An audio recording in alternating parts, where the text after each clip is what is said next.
নমস্কার, আমি নবনীতা। শুরু করছি উত্তরের সংবাদ। বিস্তারিত সংবাদে যাওয়ার আগে চোখ রাখবো আজকের বিশেষ সংবাদে। বিভিন্ন দাবি নিয়ে পশ্চিমবঙ্গের সমস্ত আশা কর্মীদের কর্মবিরতি পালন, যার কারণে তারা যোগ দিলেন না রবিবারের পালস পোলিও টিকাকরণেও। রিটায়ারমেন্টে ঠিক 4-4.5 মাস পূর্বেই পদত্যাগ করে কেন্দ্রীয় শাসক দলে যোগ দিতে চলেছেন বিচারপতি অভিজিৎ গঙ্গোপাধ্যায়। এমনটাই মন্তব্য করলেন তৃণমূল নেতা গৌতম দেব।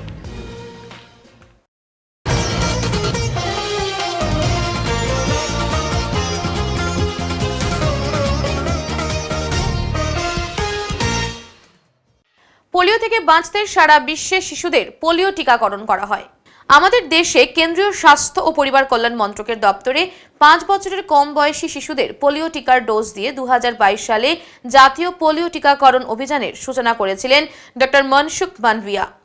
পোলিও মুক্ত ভারতের লক্ষ্য নিয়ে আজ থেকে শুরু হলো 2024 সালের প্রথম পর্যায়ের পালস পোলিও অভিযান।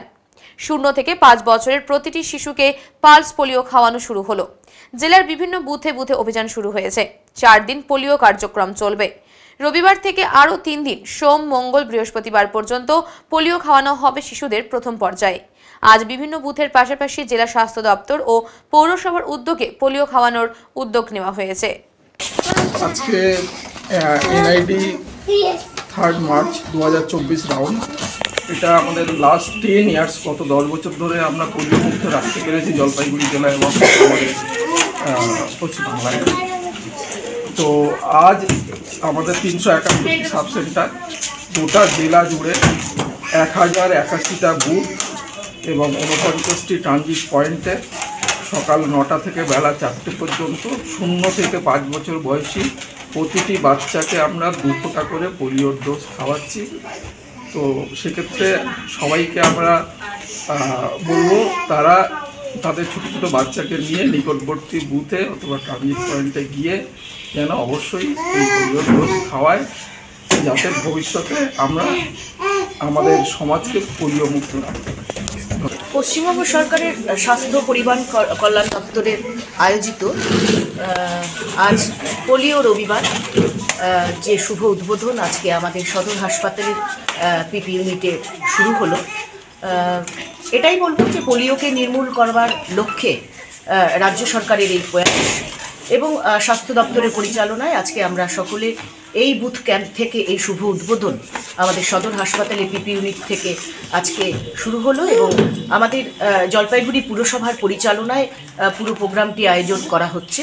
এবং আমাদের যে 25টি ওয়ার্ড রয়েছে জলপাইগুড়ি শহরের 25টি ওয়ার্ডে 49টি বুথে কিন্তু আজকে এই পোলিও 0 থেকে 5 মানে 5 ইয়ার্স বাচ্চাদের এই পোলিও ডোজ দেওয়া হবে। এবং তারপরে আরও 3 দিন আমাদের হাউস টু হাউস সার্ভে আছে।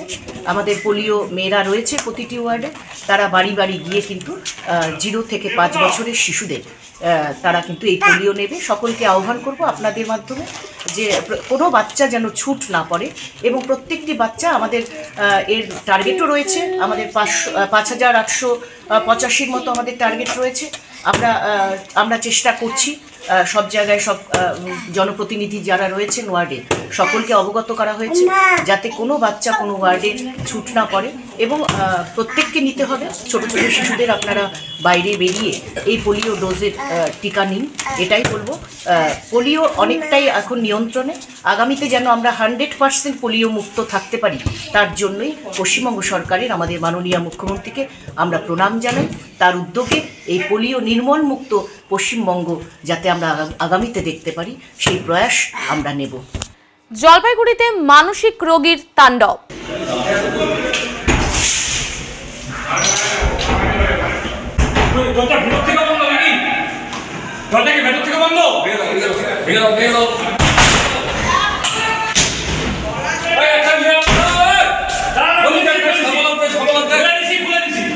চারতলায় আগুন ধরিয়ে দেওয়ার ঘটনায় চাঞ্চল্য। রবিবার দুপুর 2টা নাগাদ ঘটনাটি ঘটেছে জলপাইগুড়ির পাহাড়িপাড়া এলাকায়। জানা গেছে জলপাইগুড়ির পাহাড়িপাড়া এলাকায় একটি আবাসনের 4 তলায় একজন মানসিক অসুস্থ ব্যক্তি থাকতেন। এদিন তিনি হঠাৎ করেই বাড়িতে আগুন ধরিয়ে দেন। আগুন দেখতে পেয়ে এলাকায় চাঞ্চল্য ছড়ায়। এরপর খবর দেওয়া হয় দমকল কেন্দ্রে। দমকলের একটি ইঞ্জিন এসে আগুন নিয়ন্ত্রণে আনে।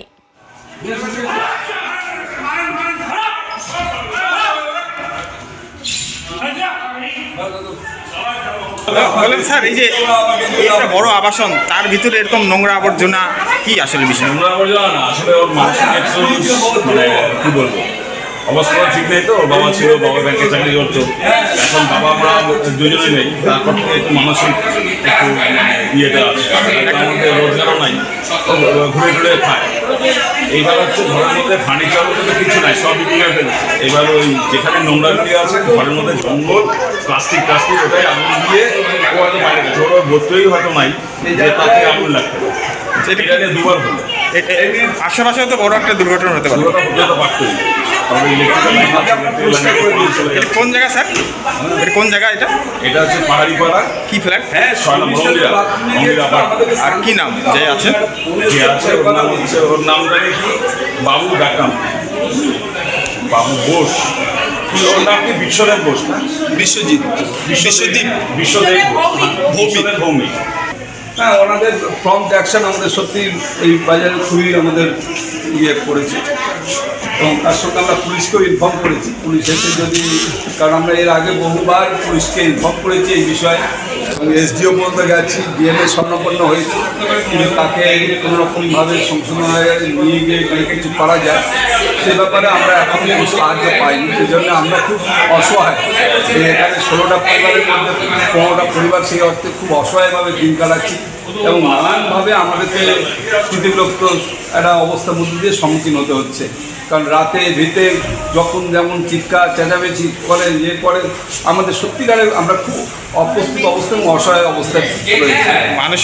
মানসিক রোগীর আবাসনে থাকার ফলে কি এই ধরনের হচ্ছে, যেমন তখন কিছু? হ্যাঁ, এই সময়ে ওর যে ধরনের ট্রিটমেন্ট ওর বাবা মা বেঁচে থাকাকালীন হতো, সেটা যদি এখনো কন্টিনিউ করা যেত, আশা করা যায় ও সুস্থ জীবনে ফিরে আসবে। সেক্ষেত্রে আমাদের পক্ষে যে জিনিস করা সম্ভব না আইনি বাধা নিষেধের জন্য, সেক্ষেত্রে ওর বাড়ির লোকজন এবং প্রশাসনের লোকজন যদি এগিয়ে আসে তাহলে এই সমস্যার সমাধান হতে পারে। তিনি কেন্দ্রের শাসক দলে যোগ দিচ্ছেন।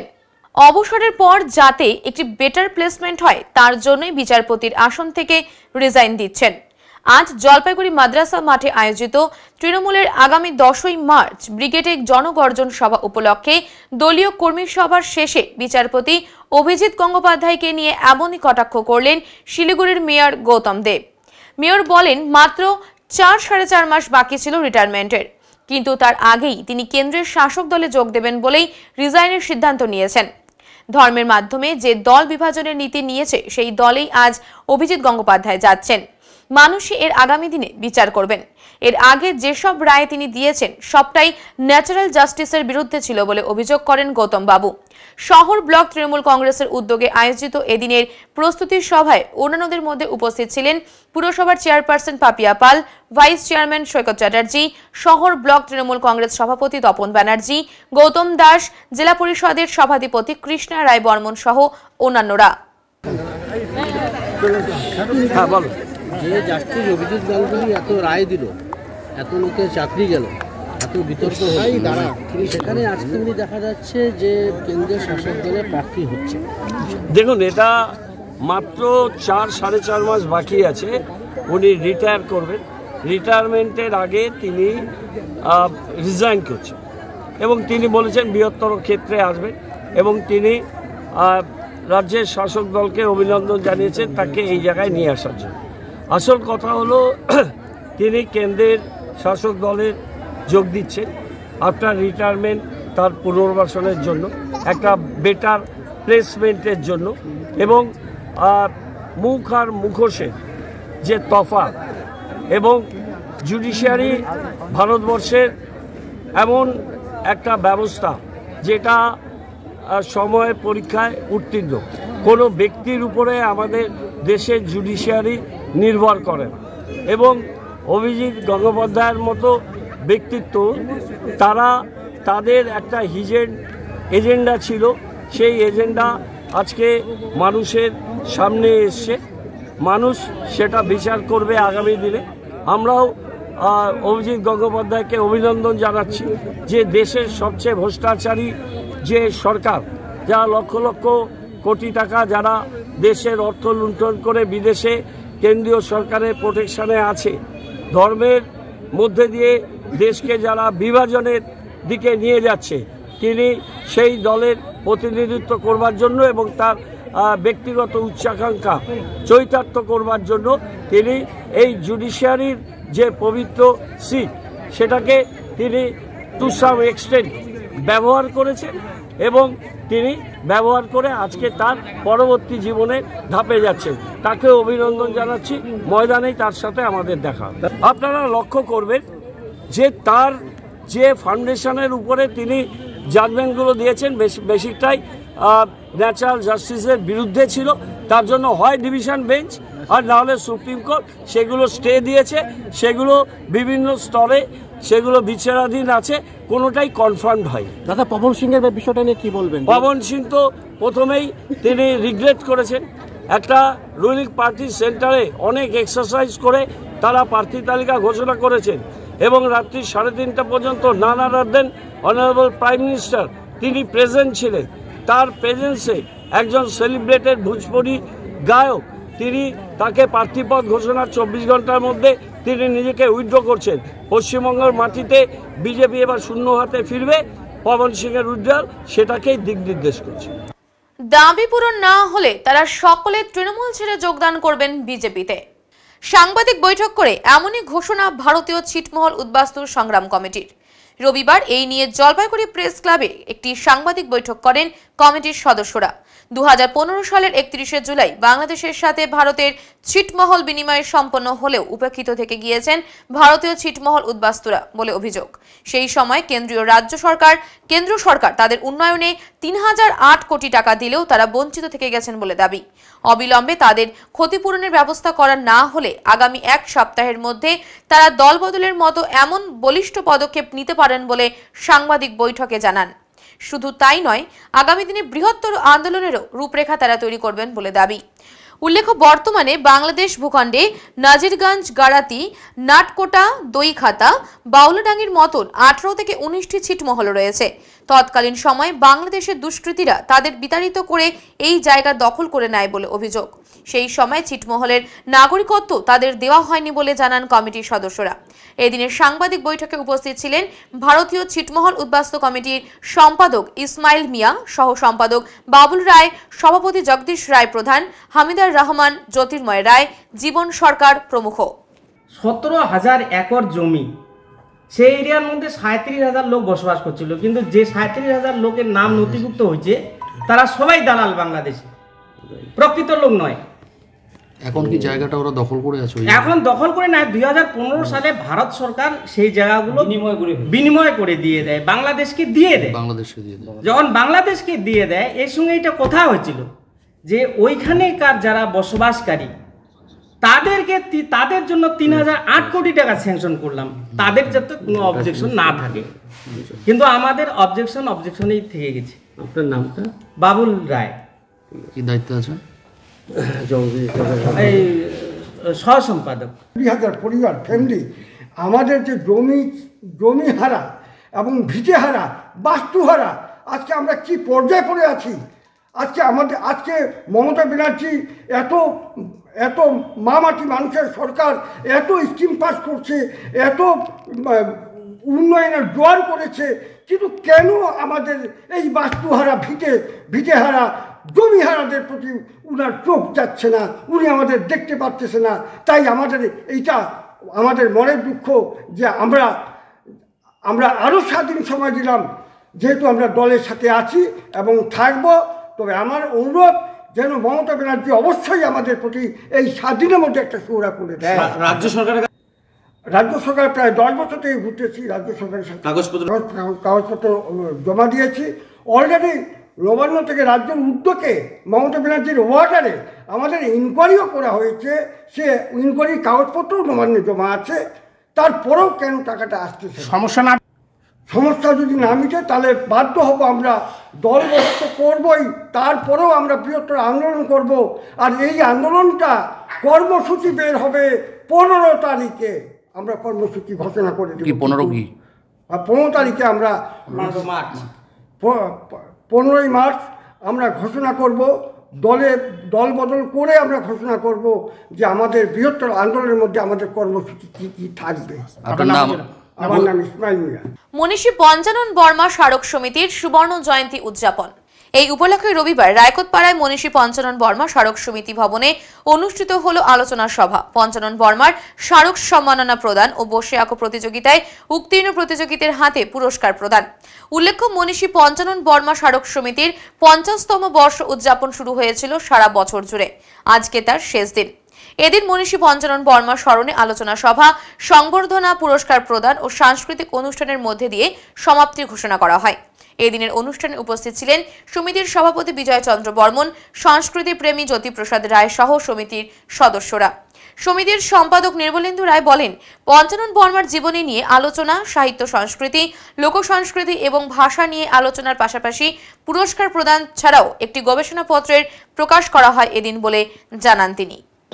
মনীষী পঞ্চানন বর্মা স্মারক সমিতি জলপাইগুড়িতে যেটা রয়েছে সেটা 1973 খ্রিস্টাব্দে স্থাপিত হয় জলপাইগুড়ি শহরে।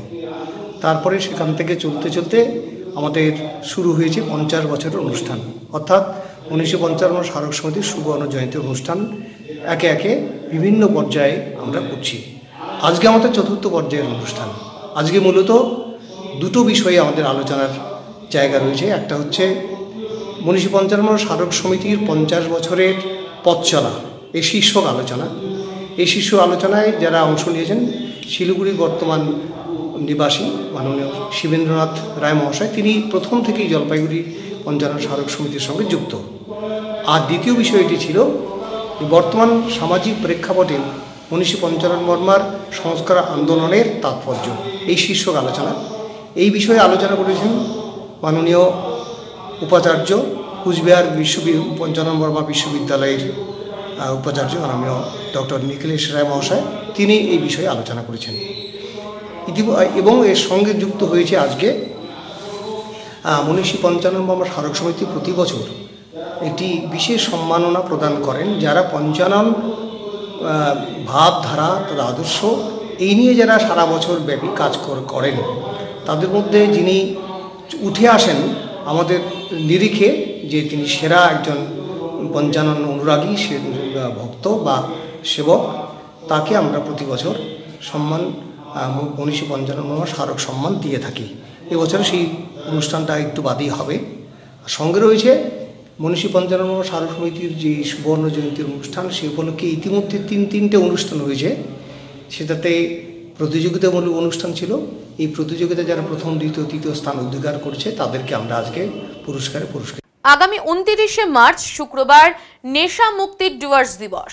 আগামী 29শে মার্চ শুক্রবার নেশা মুক্ত ডুয়ার্স দিবসের ডাক দিল ডুয়ার্স দিবস উদযাপন সমিতি। এদিন এলেনবাড়ি থেকে কুমারগ্রাম সারা ডুয়ার্স জুড়ে নেশা মুক্ত দিবস পালিত হবে। স্বাস্থ্য, শিক্ষা, যোগাযোগ আরও বিভিন্ন বিষয়ে দেশের অন্যান্য অংশের তুলনায় পিছিয়ে রয়েছে ডুয়ার্স এলাকা বলে দাবি। গুড ফ্রাইডের জাতীয় ছুটির দিনটিকে শুভ কাজে ব্যবহার করার জন্য সিদ্ধান্ত নিয়েছে এই সমিতি। আজ বিন্নাগুড়ির এই নিয়ে বিডিএসসি দুর্গা মণ্ডপে এক প্রস্তুতি সভার আয়োজন করা হয়। এই সভায় ডুয়ার্সের বিভিন্ন প্রান্ত থেকে স্বেচ্ছাসেবী প্রতিষ্ঠান, গণসংগঠন, সমাজসেবী সংস্থার প্রতিনিধিরা অংশ নেন। একটা খুব সুন্দর উদ্যোগ নিয়েছে ডুয়ার্স নেশা মুক্তি দিবস। অ্যাকচুয়ালি ডুয়ার্সে কিন্তু এটা একটা বিরাট সমস্যা হয়ে দাঁড়িয়েছে যে ডুয়ার্সের এই নেশা, এবং আমরা বিভিন্ন জায়গায় দেখতে পাই আজকে ছোট ছোট বাচ্চারা পর্যন্ত এই নেশাতে আকৃষ্ট হয়ে আছে, এবং তার জন্য তারা কিন্তু সব রকমভাবে চুরি চামারি সব কিছু করে চলেছে। এটাকে থেকে কি করে বের করা যায় ডুয়ার্সকে, তার জন্য যে উদ্যোগটা নিয়েছে ডুয়ার্স ডে সেলিব্রেশন কমিটি, খুব ভালো উদ্যোগ। এবং আমি আশা করি 29শে মার্চ যে নেশামুক্তি দিবসটা একটা ডাক দিয়েছে, সেই নেশামুক্তি দিবসটা খুব সুন্দরভাবে সকলে মিলে আমরা এটাকে পালন করতে পারি। তিস্তা নদীর পাড়ে শুরু হয়েছে বাউল গানের পালা। আজ শেষ দিন। জলপাইগুড়িতে অনুষ্ঠিত হচ্ছে 2 দিন ব্যাপী বাউল উৎসব। উত্তর সুকান্তনগর সার্বজনীন রক্ষাকালী মন্দিরের উদ্যোগে 34তম বাউল উৎসব অনুষ্ঠিত হচ্ছে। উত্তরবঙ্গের বিভিন্ন জেলার থেকে বাউল উৎসবে অংশ নিয়েছিল বাউল গান করা ভক্তরা।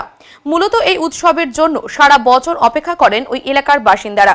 বাউল গান দেখতে অনেক মানুষই এখানে ভিড় করেছিলেন। এর পাশাপাশি চলে পুজো অর্চনা ও যজ্ঞ। বাউল উৎসব কোথায় হচ্ছে, কি বিষয়?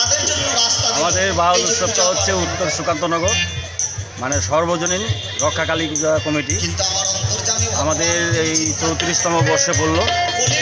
বাউল গানটা আমরা প্রতি বছরের মতো এবারও বাউল গান আমরা অনুষ্ঠান করতেছি 34তম বর্ষে বলবো। কোথা থেকে শিল্পীরা আসছে আপনাদের এখানে? আমাদের আছে বীরভূম থেকে আছে 2 জন, আর হিলির থেকে 1 জন, আর বীরভূমের আছে 2 জন, হিলির 2 জন। কয়দিন চলবে আপনাদের উৎসব? আমাদের 2 দিন চলবে। আপনার নাম আর পরিচয়? আমার নাম সন্তু মণ্ডল, এই গ্রাম কমিটির সদস্য। রবিবার ছুটির দিনে চা বাগানে দলছুট হাতি দেখতে ভিড়। রবিবার ছুটির দিন হাতি দেখতে ভিড় জমালো ডামডিম গ্রাম পঞ্চায়েতের কুমলাই চা বাগান এলাকায়। রবিবার দিন সকাল 7টা নাগাদ মাল ব্লকের কুমলাই চা বাগানে 10 নম্বর সেকশন এলাকায় একটি দাঁতাল হাতি দেখতে পান স্থানীয় মানুষেরা। এরপর হাতির খবর জানাজানি হতেই মানুষের ভিড় জমতে থাকে এই এলাকায়। একটি হাতি থাকায় হাতিটি যখন তখন এদিক ওদিক ছোটাছুটি করতে থাকে, যার ফলে হাতির ভয়ে এদিক ওদিক ছোটাছুটি করতে থাকে হাতি দেখতে আসা মানুষেরাও। স্থানীয় মানুষের বক্তব্য, গতকাল রাতে সম্ভবত ভুট্টাবাড়ি জঙ্গল থেকে একটি হাতির দল এসেছিল গুড অফ চা বাগান এলাকায়। ভোর নাগাদ সব হাতি জঙ্গলে ফিরে গেলেও দলছুট হয়ে যায় এই দাঁতাল হাতিটি, যার ফলে রবিবার দিন এই দাঁতাল হাতিটি কখনো গুটপথ চা বাগানে কখনো কমলাই চা বাগানে ঘোরাঘুরি করতে থাকে। এদিকে ভোরের আলো ফুটে যাওয়ায় অন্যদিকে মানুষজনের চিৎকার চেঁচামেচিতে হাতিটি জঙ্গলে ফিরতে পারছিল না।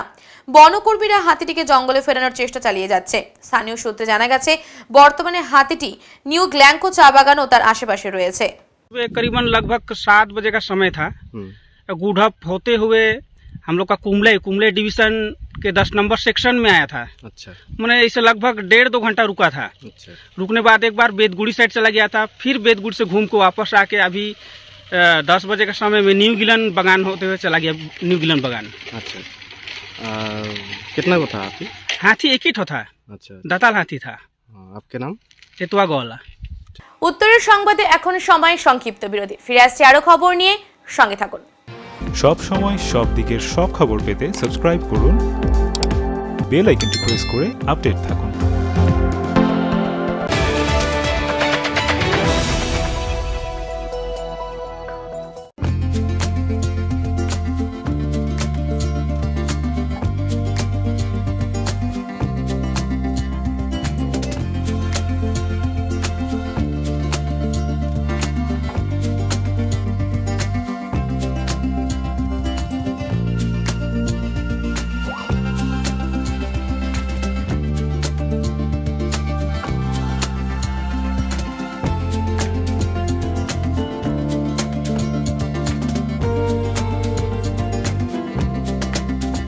আপনার শহরে প্রসিদ্ধ লৌহ বিপণী কেএস আয়রন হাউসের তরফে সকলকে জানাই প্রীতি ও শুভেচ্ছা। এখানে আপনি পাবেন নামি দামি ব্র্যান্ডের সকল প্রকার লৌহ সামগ্রীর বিপুল সম্ভার। এখানে পাবেন square pipe, round pipe, angles, square bar, পাতি, শীট, টিনের বিভিন্ন আইটেম। এছাড়াও রয়েছে all type of grill and আলমারি ফ্যাক্টরি আইটেম। প্রতিষ্ঠিত মার্বেল ব্যবসায়ী দীপেন্দ্র চক্রবর্তী ও তার সহধর্মিনী মৌসুমী চক্রবর্তীর কেএস আয়রন হাউসে প্রতিটি জিনিসই পাবেন রিজনেবল প্রাইসে। তাই এবার আর বাইরে ছুটতে হবে না আপনাদের। লোহা ও লৌহজাত সামগ্রী সুলভ মূল্যে কিনতে তাই আজই আসুন। আমাদের ঠিকানা কেএস আয়রন হাউস, 4 নম্বর ঘুমটি, জলপাইগুড়ি।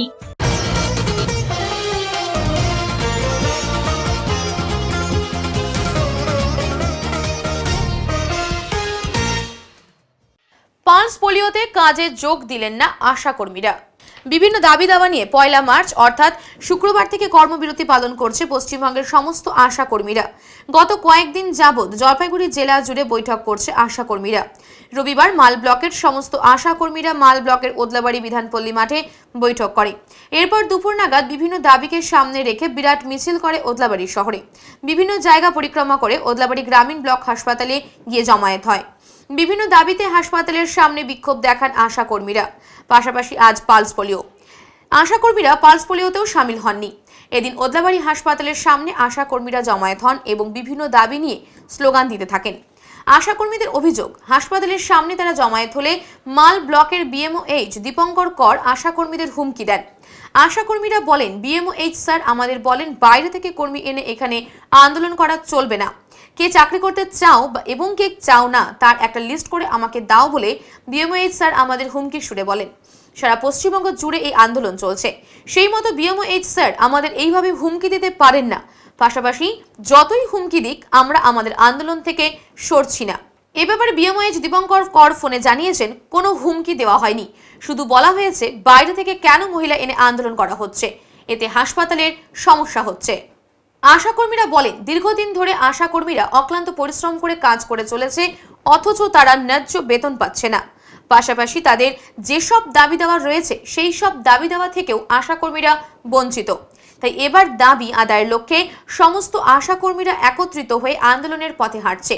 সেই কারণে আশাকর্মীদের বিভিন্ন দাবি দেওয়া নিয়ে আমরা 1 মার্চ থেকে কর্মবিরতি পালন শুরু করছি। আশাকর্মীদের আরও বক্তব্য, কিছুদিন আগে কেন্দ্র এবং রাজ্য বাজেট পেশ হলো, সেখানেও আশাকর্মীরা বঞ্চিত। তাই এবার আশাকর্মীরা রাস্তায় নেমে আন্দোলন করছে। তাদের একটাই লক্ষ্য, অবিলম্বে তাদের দাবি দেওয়া পূরণ করতে হবে। আশাকর্মীদের মোবাইল ফোন দিতে হবে, অতিরিক্ত কাজ করানো চলবে না। স্বাস্থ্য পরিষেবা ছাড়া অন্য কোনো কাজ আশাকর্মীরা করবে না। যেহেতু শুক্রবার থেকে সমস্ত আশাকর্মীরা কর্মবিরতিতে গেছে, তাই রবিবার থেকে পালস পোলিওতেও তারা যোগদান করেননি। दाबी है हम लोग का, जो आज हम लोग जो आंदोलन कर रहे हैं 1 तारीख से, वो हम लोग का आंदोलन है कि हम लोग का तलब जो 4,500 है, 4,500 में हम लोग को नहीं पोसा रहा है।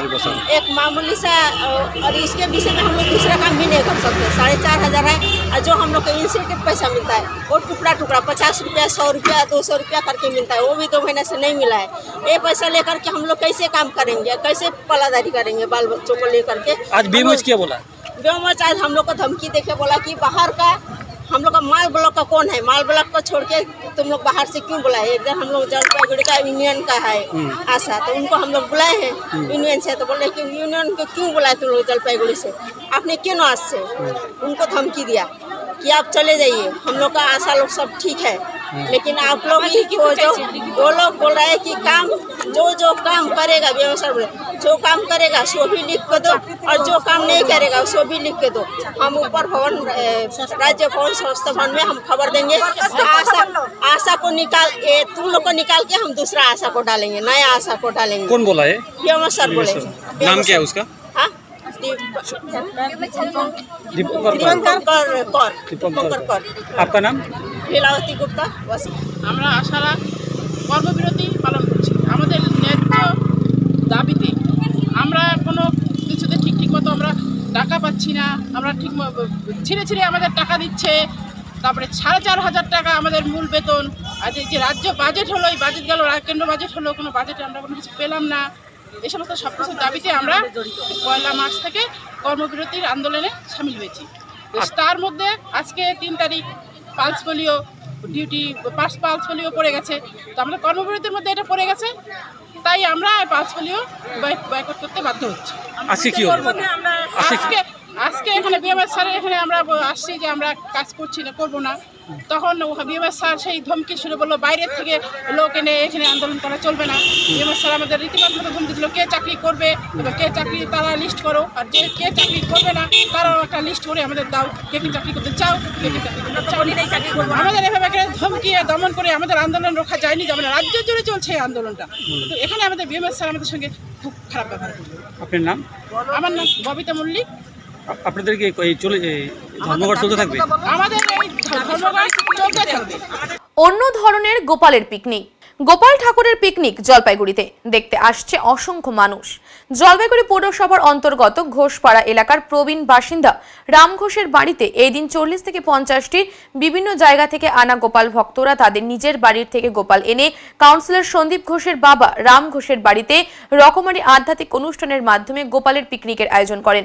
মেনুতে চা থেকে পোলাও, ভোগ, চকলেট, লুচি, মালপোয়া ইত্যাদি খাবারের আয়োজন করা হয় আজকের এই পিকনিকে। সকালে কীর্তন হওয়ার পর দুপুরে অনুষ্ঠিত হয় পুজো। তারপরই বিভিন্ন আচার অনুষ্ঠানের মাধ্যমে নিষ্ঠার সাথেই এই গোপালের পিকনিক সম্পন্ন হয়। এই বিষয়ে কাউন্সিলর সন্দীপ ঘোষ ও তার বাবা রাম ঘোষ বলেন, আমরা সবাই পিকনিকে কোনো না কোনো দিন অংশ নিই, কিন্তু বাড়িতে থাকা ভগবান গোপাল যা আমাদের পরিবারের সদস্য, তার কথা ভেবেই এই ধরনের উদ্যোগ নেওয়া হয়েছিল গতবার। এইবারও তার থেকে পিছিয়ে যাওয়া হয়নি। আপনার নাম? বাবু ঘোষ। হ্যাঁ, এই যে কিভাবে এই চিন্তাধারা আসলো? চিন্তাধারাটা আসলো একটা যে পিকনিকে এরকম সবাই পিকনিক করে, আমিও মানে স্বয়ং ভগবানকে নিয়ে একটা পিকনিক করব, ঠিক আছে। তো এরকম চিন্তাধারা আস্তে আস্তে আমি ঈশ্বরকে নিয়ে একটা পিকনিক করলাম। গোপাল মানে তো কৃষ্ণ, হ্যাঁ, কৃষ্ণ মানে বিষ্ণু, হ্যাঁ, আপনি যাই বলেন, সত্যযুগে বিষ্ণু ছিলেন, ত্রেতাতে রাম ছিলেন, দাপরে কৃষ্ণ ছিলেন, এইবার কলিতে গৌরাঙ্গ মহাপ্রভু। ঠিক আছে, একই জন্ম, এক এক যুগে এক এক অবতার। সাধারণ মানুষরা পিকনিকে আমরা মেতে থাকি, এই সমস্ত ঠাকুর এগুলো চিন্তাধারা, আধ্যাত্মিক চিন্তাধারাকে নিয়ে করতে হয়। দেখুন, গত বছর আমার বাবা শ্রী বাবু ঘোষ মহাশয় গত বছর এটা শুভ সূচনা করেছিল। মানুষ আমরা সকলে পিকনিকে মেতে উঠি শীতের আমেজ গায়ে মেখে। তো এই শীতের মৌসুমে আমরা গত বছর বাবার চিন্তাধারার মাধ্যম দিয়ে এটা মানে পুষ্পিত হয়েছিল। তো বাবা গত বছর থেকে শুরু করেছিল, এই বছরও একই রকমভাবে আমাদের গোপাল ঠাকুরদের সমস্ত আশেপাশের বাড়ির যত গোপাল ঠাকুর আছে এবং বাইরের থেকে যত আছে তারা অনেক 50টা থেকে 60 জন পরিবার গোপাল ঠাকুর নিয়ে এসছে। এই গোপাল ঠাকুরদের পিকনিকটা হচ্ছে। কিভাবে করছেন, কি কি? এটা এখানে পুজো হলো সকাল থেকে, কীর্তন হয়েছে, ভোগ হয়েছে, নাম কীর্তন হয়েছে, ভোগ হয়েছে, সবকিছুই হয়েছে। ওই মাধ্যমেই মহাপ্রভুর ভোগ হয়েছে। মানে এই ধরনের করার কারণ কি আপনাদের? এই ধরনের করার কারণ হচ্ছে ওই একটাই কথা, আমরা যদি আনন্দ করি গোপালরা পিছিয়ে থাকবে কেন? গোপালরা তো বালক, গোপালদের তো আমরা বাচ্চা মনে করি, ছোট বাচ্চা যে মাখন চুরি করে খায়, খেত মানে সেই বাচ্চা, সমস্ত বাচ্চার উদ্দেশ্যেই সমস্ত পরিবারেই একটা করে ছোট আমাদের নাড়ু গোপাল থাকে। সেই নাড়ু গোপালদের নিয়ে আজকে আমরা মেতে উঠেছি পিকনিকে। উত্তরবঙ্গের সবচেয়ে বিশাল সরস্বতী মায়ের মূর্তির বিসর্জনের অভাবে ভয়ঙ্কর রূপ। 51 ফিটের সরস্বতী মূর্তির অবমাননা, দাবি জলপাইগুড়িবাসীর। কয়েকজন ছাত্রদের উদ্যোগে জলপাইগুড়িতে এই বছর সবচেয়ে বড় মাপের সরস্বতী পুজো অনুষ্ঠিত হয়েছিল 73 মোড় সংলগ্ন এলাকায়। বেশ নামও করেছিলেন উদ্যোক্তারা। মূর্তির প্রশংসা হয়েছিল গোটা উত্তরবঙ্গ জুড়ে। পুজোর কয়েকদিন পর দমকলের সাহায্যে 51 ফিটের মূর্তিটিকে গলানো হয়েছিল, কিন্তু বর্তমানে মূর্তির পরিস্থিতি ভয়ঙ্কর চেহারা রূপ নিয়েছে। দূর থেকে মনে হচ্ছে কোনো খারাপ চেহারার মূর্তি উঁচু হয়ে দাঁড়িয়ে আছে, চুল বা অন্য সবকিছু নষ্ট হয়ে ভয়ঙ্কর রূপ নিয়েছে। এলাকার বাসিন্দারা জানিয়েছেন অবিলম্বে এই মূর্তিটিকে পুরো সরিয়ে বা ভাঙার উদ্যোগ যাতে উদ্যোক্তারা নেন। যদিও উদ্যোক্তারা বিনয়ের সাথে জানিয়েছেন খুব তাড়াতাড়ি মূর্তিটিকে ভেঙে দেওয়ার ব্যবস্থা গ্রহণ করা হবে। পরিবেশটি জঘন্য পরিবেশ হয়ে আছে, এই পরিবেশটি দেখতেই পাচ্ছ। মানে কি নিয়ে নিলে ভালো হয় মনে হয়? নিয়ে নিলে অবশ্যই ভালো হয়, জায়গাটা একটু খারাপ দেখাচ্ছে না, দৃশ্য দূষণ হচ্ছে একটা। হ্যাঁ, খুবই বাজে। পূজার উৎসাহ নিয়ে করে তারপরের থেকে তো একদম অবহেলা করে ফেলে রেখে দিয়েছে। অনেক বাচ্চারা দেখলে তো ভয় পাবে। হ্যাঁ, দেখে ভয় পাবে, এবং অনেকে এসে বলছে যে এরকম ঠাকুর নিয়ে এরকম অবহেলা। কি অবহেলা হয়ে আছে? অবহেলা নিয়ে এইভাবে পড়ে আছে, সবাই এসে দেখছে এইভাবে। মূর্তিটা তো আকৃতি একটা বিকৃতি হয়ে হ্যাঁ, বিকৃতি হয়ে আছে, ভয় পাওয়ারই কথা। তো যারা বাইরে থেকে ভট করে এসে দেখে ভয় পেয়ে যাবে। কি করবেন আপনারা, ইচ্ছা কি বলছেন উদ্যোক্তাদের? কমিটি কিছু পাওয়া যাচ্ছে না, কেউ কিছু দেখা যায় না। পুজোর পরের দিনে, যেদিনকে পুজো হয়েছে তার পরের দিন থেকে তো লাইট টাইট সবই অফ ছিল। ফায়ার ব্রিগেড অনেকদিন পরে এসে করলো, তারপরে একটা কোনো রকম নেই। আপনারা কি চান? এটাকে যাতে তাড়াতাড়ি এটাকে করে ফেলে, সরিয়ে নিয়ে যায়। জঙ্গল ঘেরা জাতীয় সড়কের পাশে আজও স্বমহিমায় বিরাজমান রবি ও ভানু। সালটা 1982। জলপাইগুড়ি জেলার এক অখ্যাত জনপদ নাগরাকাটা চাপড়ামারি বনাঞ্চলের মধ্যে মূলত আদিবাসী এবং নেপালি জনগোষ্ঠীর বসবাস। জীবিকা জঙ্গল ও চা বাগান। এরই মধ্যে নানান ঝড়ঝাপটার সামলে শৈশব কাটিয়ে জীবনের পথ খুঁজে নিতে ব্যস্ত কিছু যুবকের মনে বাসা বাঁধে সাহিত্য, যার মধ্যে অন্যতম নরম্যান শ্রেষ্ঠ, ভক্ত বাহাদুর বাগনে ঘিমরে শর্মা, যাকে এই অঞ্চলের মানুষ ঘিমরে বাজে বলেই জানতেন। এছাড়া লোক বাহাদুর কার্কি প্রমুখ। এই সময় এই সাহিত্যপ্রেমী মানুষগুলোর উদ্যোগে এই ভানু মোড়ে 1984 সালে প্রতিষ্ঠিত হয় কবিগুরু রবীন্দ্রনাথ ঠাকুর এবং নেপালি আদি কবি ভানু ভক্তের এই দুটি মূর্তি। এই প্রসঙ্গে স্থানীয় বাসিন্দা বিষ্ণুপ্রসাদ শর্মা বলেন, সেই থেকে আজও এই দুই মহান কবির জন্মদিনে বিশেষ অনুষ্ঠানের আয়োজন করা হয়। রবীন্দ্রনাথ এবং নেপালি আদি কবি ভানু ভক্তের যুগল মূর্তি একমাত্র নাগরাকাটা ব্লকের এই ভানু মোড়েই রয়েছে, যা দেখতে আজও ছুটে আসে ডুয়ার্সে বেড়াতে আসা বহু পর্যটক। রবীন্দ্রনাথ টাইগার। এটা কবে তৈরি হলো? 84-এ। কারা তৈরি করলেন? এখানকার গ্রামের লোক মিলেই তৈরি করছে। ওদের নাম হইল আপনার একটা ছিল দাঁড়ান ভক্ত বাহাদুর বসনেত, আর একটা তো এখনও আছে লোক বাহাদুর কার্কি, আর একটা আছে যে আপনার লাল বাহাদুর কার্কি বলে নাম ছিল, আর একজন আছে এই যে আপনার নরমান শ্রেষ্ঠ, হ্যাঁ, আর ওর পরে আছে ঘিমরে বাজে বলে আমার বাবার নাম ছিল। এই মানুষগুলো হ্যাঁ, এমন দুজনের মূর্তি এখানে বসালো যারা সাহিত্যিক, তার মানে এই যে নাগরাকাটা ভানুমঠ এখানে আগের থেকে সাহিত্যের একটা ছিল বলে তো বসাইছে। এই যে মানুষগুলোর নাম বললেন তারাও সাহিত্য রচনা করতো বা ভালোবাসতো। হ্যাঁ, ওরাই তো করছে। এখন সেই জায়গার কি, সেই নাগরাকাটা এখন কিরকম অবস্থা? না, ওই রকম তো অনেক অসুবিধা ছিল। একটা মূর্তি রাখতে দিত না, তো একটা মূর্তি রাখলে আপনার জাতিত্ব হয়তো, সেই জন্য দুইটাই মূর্তি দুই জায়গা খড়া করে কলকাতা থেকে পারমিশন নিয়ে তারপরে রাখানো হয়েছে। 84-এ রাখানো হয়েছে মূর্তিটা। তৈরি যে হইল এই মূর্তিটা আপনার 1982-তে, ঠিক আছে। তো তৈরি হইল, তারপরে 2 সাল আরও লাগলো রবীন্দ্রনাথ টাইগরে তৈরি করতে, তারপরে 1984-তে বসানো হয়েছে। আজকে এখানে ওনাদের বার্থডে পালন হয়? হ্যাঁ, হয়তো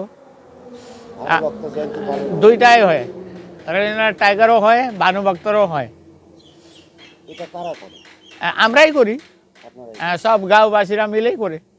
ভানু সং একটা আছে, হ্যাঁ, ভানু সং আছে, ওরাই করে, আমরাই করি।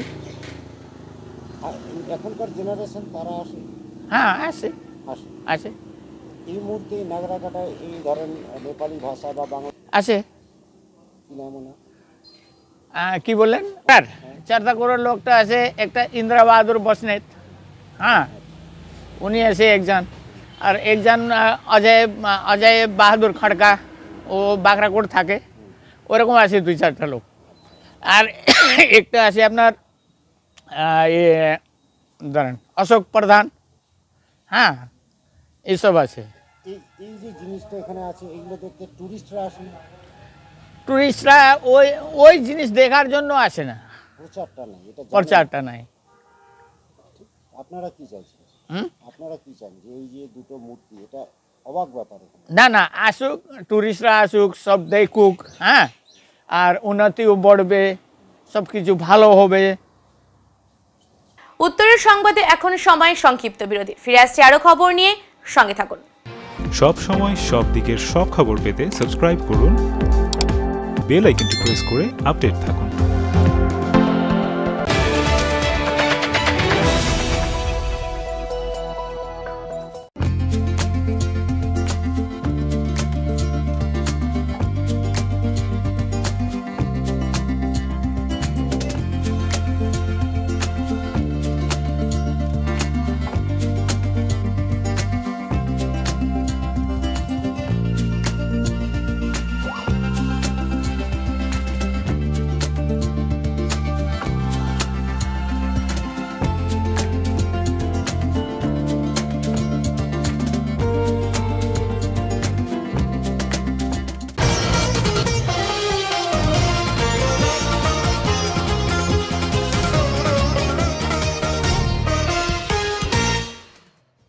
আজ ভবতারিণী কালী পুজোর আয়োজন উপলক্ষে জলপাইগুড়িতে একটি র্যালির আয়োজন করা হয়েছিল।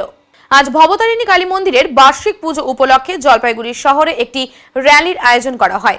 শোভাযাত্রাটি রবীন্দ্রনগর কলোনি এলাকা থেকে এলাকার বিভিন্ন পথ ঘুরে শেষে রাজবাড়িতে গিয়ে জল ভরে শেষ হয়। শোভাযাত্রা দিতে মহিলা রকমারি শাড়ি পরে মাথায় কলস নিয়ে শেষে ব্যান্ড পার্টির সাথে জলপাইগুড়ি শহরের বিভিন্ন পথ পরিক্রমার শেষে ভবতারিণী মন্দিরে গিয়ে তাদের শোভাযাত্রাটি শেষ হয়।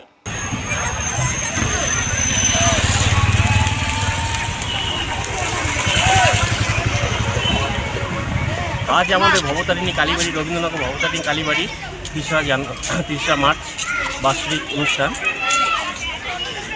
তার জন্য কী করা হচ্ছে? তার জন্য একটা শোভাযাত্রা আয়োজন করা হয়েছে, আর সন্ধ্যাবেলা পুজো আর প্রসাদ বিতরণ অনুষ্ঠান। এখন আবহাওয়ার সংবাদ।